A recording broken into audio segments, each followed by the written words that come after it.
Assalomu alaykum, hurmatli aziz hamkasblar. Bugun mana sizlar bilan uchrashib turganimizdan, sizlarni ko'rib turganimizdan juda xursandmiz. Albatta bayram 8-yanvar kuni butun respublikamizda nishonlandi. Biza Bektosh Rahimovich bilan kelishib olgandikki, albatta mana birlikda ishlarimizni qilib, ko'pchilik mehnat ta'tilida edi. Keyin bir qulay fursatda birgalikda nishonlaymiz deb mana bir kelishib olgandik. Mana bugun shuni vaqti soati ekan, sizlar bilan birgalikda mana shu bayramni nishonlash uchun yig'ilganmiz. Endi prokuratura haqida qancha gapirsak shuncha kam. Mamlakatimizda muhtaram prezidentimiz rahbarliklarida olib borilayotgan barcha islohotlarda prokuraturaning o'rni bor deb biz baralla ayta olamiz.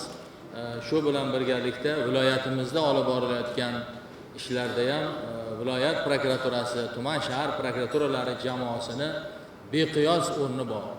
Buni hammamiz tan olamiz, bilamiz, qadrlaymiz. Chunki bugun prokuraturasiz qonun ustuvorligini ta'minlamasdan turib, oldimizga qo'ygan ko'p vazifalarni bajara olmaymiz. Men shaxsan o'zim nomimdan, butun xalqimiz, viloyat jamoatchiligi nomidan, mana shu yerda o'tirgan barcha rahbarlar nomidan mana shu prokuratura xodimlari, O'zbekiston Respublikasi prokuratura organlari xodimlari kuni bilan barcha hamkasblarimni chin yurakdan tabriklayman. Hammalaringizga mustahkam sog'lik, uzoq umr, xizmat faoliyatlaringizga cheksiz muvaffaqiyatlar tilayman. So'nggi yillarda muhtaram prezidentimiz rahbarliklarida prokuratura organlariga juda katta e'tibor berilyapti. Bir nechta qaror, farmonlar qabul qilinganligi, prokuraturaga berilayotgan imtiyozlar, vakolatlar, prokuratura organlarida ishlayotgan xodimlarning ijtimoiy himoyasiga beriladigan e'tibor, buni son sanog'i yo'q. Mana shu yerda mana faxriylarimiz, aziz ustozlarimizni ko'rib turibmiz. Albatta ular ham buni tasdiqlashadi. Uzoqqa borish kerak emas. Bundan 8 yil, 10 yil oldingi prokuraturaning moddiy texnika bazasi bilan hozirgini solishtirishda umuman iloji yo'q. Yer bilan osmon. Albatta bu hammasi yurtboshimizda mana shu barcha soha vakillariga, mahalliy hokimiyatga ham, ichki ishlarga ham, davlat xavfsizlik xizmatiga ham, soliq, prokuratura organlariga ham birdek sharoit yaratib beryaptilarki, ertaga buni oilasi tinch bo'lsin, ro'zg'ori tinch bo'lsin, boshini boshqa narsaga qotirmasdan faqat mana shu davlatimiz, jamiyatimiz manfaati yo'lida, qonun ustuvorligi yo'lida xizmat qilsin degan juda katta g'oyalar turibdi. Mana uzoqqa borish kerak emas. Har bir tumanlarimizda mana barcha sektor rahbarlariga turar joylar qilib berilganligi. Bu ham yurtboshimizda prokuratura xodimlariga bo'lgan g'amxo'rliklarning namunasi. Endi albatta mana bilasizlar, 2025-yil viloyatimiz uchun juda bir barakali, serfayz yil bo'ldi. Muhtaram prezidentimiz 19-20 kunlari Qashqadaryo viloyatiga tashrif buyurdilar. Shahrisabzga, Qarshi shahriga, Yakkabog'ga, Ko'kdalaga tashrif bilan bordilar. O'sha jarayonda ham prokuratura organlari tomonidan qilingan mehnatni e'tirof etdilar yurtboshimiz. Men yana bir bor buni eslashni joiz deb topardim. Mana shu Ko'kdalada bo'lgan sanoat zonamizga, obodonchilik ishlarimizga shaxsan Bektosh Rahimovichni o'zlari shu yerda bosh bo'lib, har bitta o'sha lotlarga viloyat prokuraturasi bo'lim boshliqlarini qo'yib, chin yurakdan xizmat qildilar. Chunki menga juda katta yordam bo'ldi. Men uni bugun e'tirof etmasam bo'lmaydi. Yoki Yakkabog'da bo'lgan ishlarimizga, Shahrisabzda bo'lgan ishlarimizga mana birinchi o'rinbosarlar Sherali aka o'sha yerda borib kelmasdan yotdiki, o'sha joyda qancha ishlar bo'ldi. Ming moshinlab tuproqlar olib kelindi, daraxtlar ekildi, obodonchilik bo'ldi. Bu hammasi mana shu prokuratura organlari xodimlarining mehnati, kuchi. Buni biz tan olamiz, albatta qadrlaymiz. Yoki mana Nishon tumanida oxirgi yillarda bo'lgan ishlarimiz, Nishonda tumanida bironta ko'p qavatli uy yo'q edi. Mana 10 ta ko'p qavatli uylar, zamonaviy maktab, xususiy bog'chalar yoki yo'llarimiz menga masala qo'yaptilar viloyatimiz prokurori. Mana shu masalani hal qilib bersangiz, men xodimlarim bilan birga, men juda xursand bo'lib, uni chin yurakdan qabul qilib, mana shu imkoniyatlarni birgalikda yaratyapmizki, bundan faqat odamlarimiz manfaat ko'ryapti. insonni qadri qog'ozda emas, amalda o'zini isbotini topishiga prokuratura organlari bugun chin yurakdan yordam qilyapti. Viloyatda bo'ladigan ishlar, ariza shikoyatlarning kamayotganligi, jinoyatchilikka qarshi kurash, huquqbuzarlikning oldini olish borasidagi ishlarimiz hammasida men o'ylaymanki, butun xalqimiz ham buni e'tirof etib turibdiki, kechagi prokuratura emas, bugun haqiqatdan ham mana shior ham to'g'ri yozilgan ekan. Meni tashvishim, mana butun elimni tashvishi, bizni tashvishimiz deb haqiqatdan ham mana shu prezidentimizni g'oyalariga, chaqiriqlariga bugun prokuratura organlari xodimlari labbay deb javob berib, bel bog'lab mahkam xizmatda turishibdi. Men o'ylaymanki, 2026-yilda biz Bektosh Rahimovich bilan kelishib olganmiz. Bundan-da qattiq birgalikda mehnat qilamiz. Obodonchilik bo'ladimi, qurilish sohasida bo'ladimi, alohida prokuratura nazorat qilib turibdi. Umuman hammasi faqat va xalqimiz manfaatida. Qonunda ham yozib qo'yibdi. Hududda qonuniylikni ta'minlash. Qonuniylik nima u?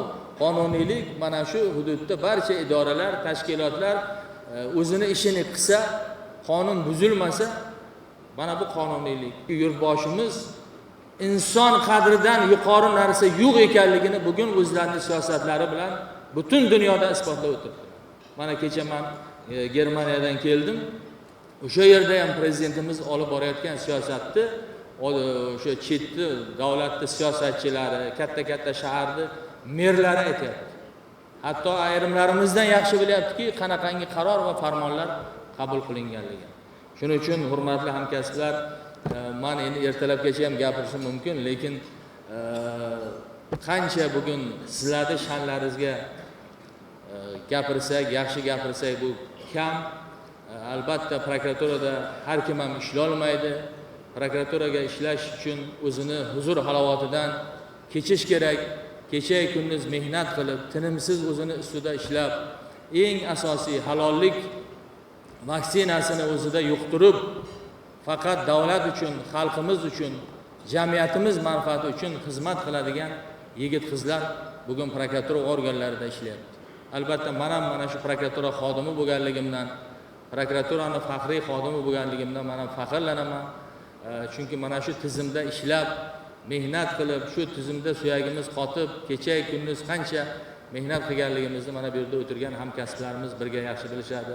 Ustozlarimizga rahmat aytamiz, bu yerda o'tirgan barcha ustozlarimizga mana hammalarini ko'rib turibmiz. Bular ham bizni baxtimizga doim sog' salomat bo'lsin. Doimo mana shunday yaxshi tadbirlarga kelib, davrani to'rida o'tirib, ko'rib berib, hammamizga bir kayfiyatimizni ko'tarib tursinlar.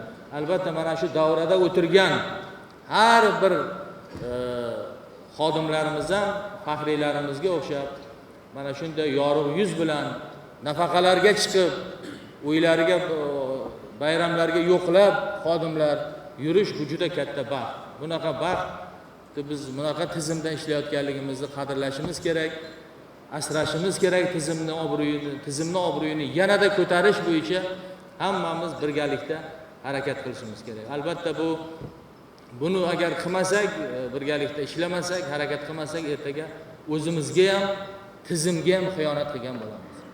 Hammasida yurtboshimiz, muhtaram prezidentimiz yaratib, faqat ishlash kerak, mehnat qilish kerak, xalqimizga bugun xizmat qilish kerakligimizni ming bora o'qtirib kelyaptilar. Albatta biz bundan xulosa chiqarishimiz kerak. Men yana bir bor mana shu bayram bilan bu yerga juda ko'p gaplar yozilgan. Endi bu gaplarni ko'p eshitgansizlar, shuning uchun men buni o'qimasdan o'zimni yuragimdagi gaplarni o'qidim. Bir masalani aytishim kerak. Mana muhtaram prezidentimiz Oliy Majlisga va xalqimizga murojaatnomalarda qat'iy ta'kidlaganlaridek, O'zbekistonda fuqarolarimiz, tadbirkorlarimiz va investorlarni har qanday vaziyatda ham ishonchli himoya qiladigan davlat bor, konstitutsiya bor, qonunlar bor deganlar. O'zidan ma'lumki, qonun ustuvorligini ta'minlashlik og'ir mas'uliyatni o'z zimmasiga olgan prokuratura organlari xodimlari bu yo'nalishdagi islohotlarni oldingi safida bo'lishi zarur. Men mana shunday zafarli, mashaqqatli ishlaringizga muvaffaqiyatlar tilayman. Hammalaringizga sog'lik, salomatlik niyat qilamiz. Mustaqillik bayramlarimizda, prokuratura organlari xodimlari kunida, Vatan himoyachilari kunida, Qashqadaryo viloyat prokuraturasi organlarida xizmat qilayotgan yigit-qizlarimizni ko'kraklarida katta-katta davlat mukofotlari paydo bo'lsin, unvonlariga unvon qo'shilsin. Mana shu kasblaridan kamol topib, hech qachon kam bo'lmasdan Qashqadaryomiz uchun, jonajon O'zbekistonimiz, vatanimiz uchun xizmat qilib, xalqimizga va prezidentimizga sadoqat bilan xizmat qilish doimiy burchimiz bo'lishini men chin yurakdan istayman. Hammalaringiz doim sog' salomat bo'linglar. Sovg'alar qilingan, tabriklar qilingan. Ming rahmat Bektosh Rahimovich, sizga yana bir bor mana shu bayramni ham tashkil qilib, barcha viloyat tashkiloti rahbarlarini tashkil qilganingiz uchun hammalaringizni chin yurakdan tabriklaymiz. Hech qachon kam bo'lmanglar, doim sog' salomat bo'linglar. Bektosh aka, sizga chin yurakdan, sizga va jamoamizga butun xalqimiz nomidan mingdan ming rahmat aytamiz. Mana shu tabriklarimizni chin yurakdan bildirayotgan istaklarimizni qabul qiling. Xudo xolasa kelgusi yillarda ham bundanda katta davralarda, katta mukofotlar bilan mana shu tadbirlarimizni o'tkazish hammamizga nasib etsin. Rahmat.